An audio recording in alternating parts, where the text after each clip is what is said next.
Calaroga Shark Media. Today's podcast is a little more adult than usual. There won't be any swear words, but the themes are quite adult. If for some reason you listen to Daily Comedy News with little ones, why don't you hit stop and I will see you tomorrow. For the rest of you who are still here, Jim Norton was on Neil Brennan's Blocks podcast, and it was fantastic. I mentioned a few times recently that, I know Jim. And as I've shared in real life, he's not walking around all day talking about hookers in Vegas, and I find him to be very thoughtful. In these clips you're going to hear me play, you will hear the thoughtful Jim Norton that I speak about. In many of these clips, Jim is speaking about his wife, Nikki, a transgender woman from Norway. And as you likely know, the topic of transgenderism is a topic that tends to come up in comedy nowadays for whatever reason. And Jim and Neil here prove that there's a way to have an intelligent conversation. First clip, again, a warning, we're a little more adult than usual. And on these clips, I have made the occasional edit for language purposes, but I'm keeping the gist of the content intact. Here's Jim talking about his wife, Nikki. She turns me on and she makes me laugh. I love her brain. Yeah. And I remember we had broken up at the end in 2018, but I remember I was like, I would love to, because I enjoyed talking to her. I liked how she looked at these at trans stuff and the way she discussed it. And I'm like, I would love to podcast or do something with her. And this is going back like almost 6 years now. Yeah. So we just started doing a channel where we're just kind of showing snippets of our lives with no real goal. Because everybody has an idea of what this relationship should look like or what it is. And it's just pretty much like any other relationship. And that's kind of the point of this whole thing it's not this magical thing. Would you have, this is a weird question. Would you have been friends with her when she was a guy? I didn't know. She started transitioning when she was 14. Okay. So I can't see her like that. Like I've seen her baby pictures. And there's people in her family who will still call her him, and they're like, and then he, I don't even know if they're being disrespectful or if it's just such a habit, but I don't know. Like if she detransitioned now, I wouldn't want to be in that relationship, even though I love her very much. Yeah. I just don't know how that would affect me. Yeah. But no, I don't know. I can't picture her like that. I can't see it. Like when I see old photos, I can't connect that to the person I'm with. Earlier in his career, Jim worked with Opie and Anthony. If you're not familiar with them, they were shock jockers, scorched earth shock jockers. And Jim talked about his time there. Neil was curious how the guys handled Jim's sexuality, and I'll let Jim tell it. I mean, our show was, O&A was a barbaric, hilarious show that made fun of everything, but they never cared about people being gay or bisexual, like in a legal sense. Like they were never against gay people. But even like culturally, it wasn't even it was maybe you're gay, but it was always.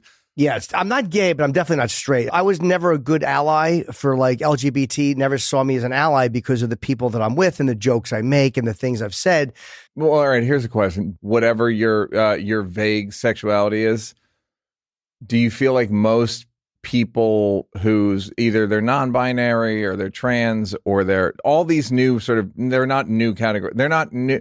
They're named. The naming them is new. Yeah. And categorizing them is new.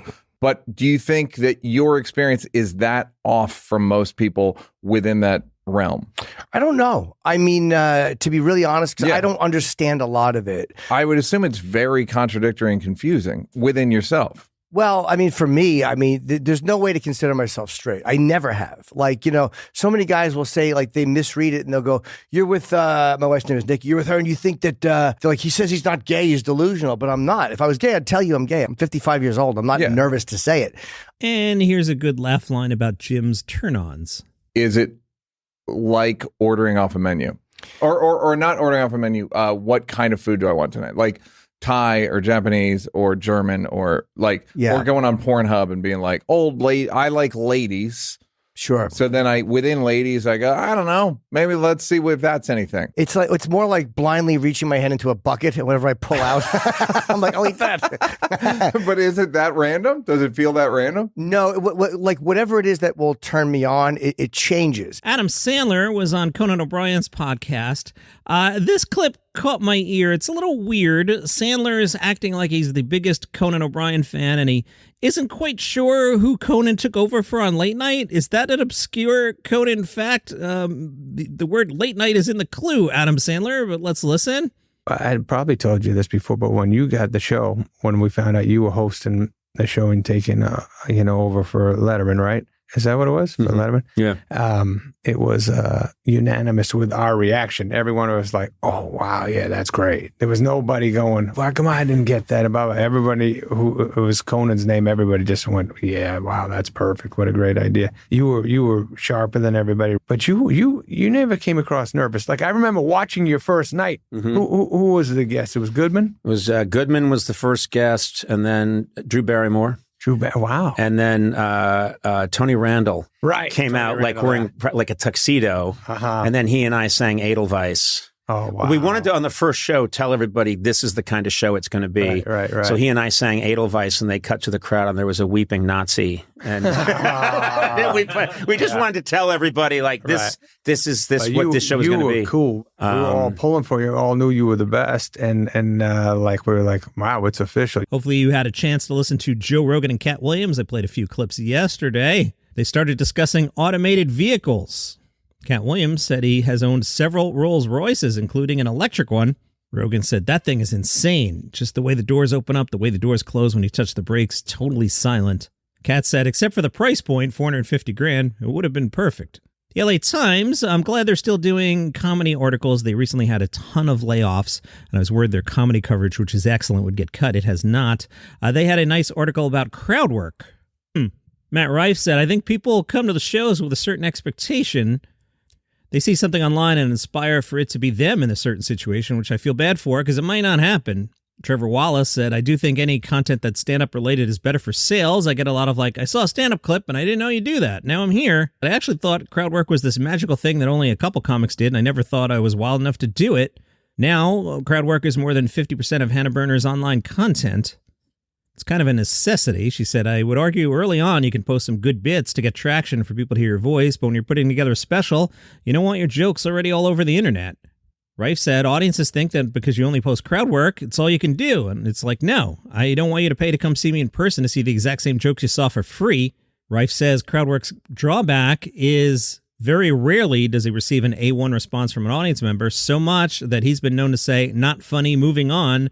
Those clips don't make it to social media. Rife says, you don't see the lowlights. You don't see me talking to somebody who absolutely gives me nothing. It's never the person who yells out. It's always the quiet ones that are the least assuming. Once again, the creators of The Simpsons may have predicted the future. Internet people think The Simpsons have predicted that weird Willy Wonka experience that I told you about the other day, and I'm glad I did. You know, the one promoted as a journey filled with wondrous creations and enchanting surprises. One clip online shows a bar of Wonka chocolate, a blue pipe, candy sticks, and one Oompa Loompa behind a pop-up table. Another video shows a mystery character scaring kids. Well, a clip from The Simpsons has surfaced. It shows Homer Simpson charging a $50 admission for Homerland on a shabby-looking sign, as well as a sad-looking Oompa Loompa sitting smoking on a wooden box. While some of the screenshots are from different episodes, people are convinced it mirrors the House of Illuminati's infamous event. On their social media page, the organizer said, I'm truly sorry for any upset and disappointment caused at the weekend. Refunds have been issued and will continue to do so. This was an event gone wrong. The House of Illuminati will not be holding any other events in the foreseeable future. Staying animated, Variety caught up with Dan Harmon talking about season 7 of Rick and Morty. That's the season that just happened.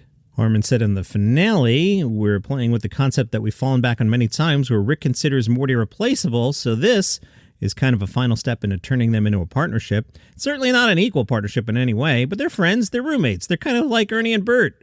Showrunner Dan Marder says season 8 will have a lot of similar flow and vibes to seasons 6 and 7, which is like a cool balance of silly and one-up canonical stuff. That's the stuff I want as a fan. That's the stuff Harmon and I work on all jammed together. I'm really proud of these last couple seasons. They're sort of the perfect blend of what I look for as a fan. Notice we've stopped talking about the change in voices. Marder says for Ian, who plays Rick, everyone who came in the door to do Rick screamed and felt like they needed to focus on that scream, but that's just not Rick a lot of the time. Ian worked on the opposite part that many people weren't focusing on. They talked about some popular fan theories. Matt Pat from the YouTube channel Film Theorists has proposed that the show is setting up Mr. Poopy Butthole to be the newest villain. Harmon said, we can't do that now, or he could sue us, right? Good job, Internet. You blew it again.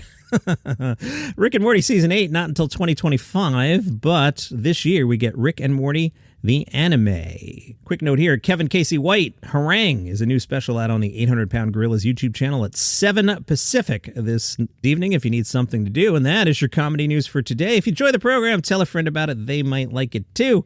If you're new here and you're on the Apple Podcast app, push that follow button. It's the plus up on the top right. Do that. Appreciate it. See you tomorrow.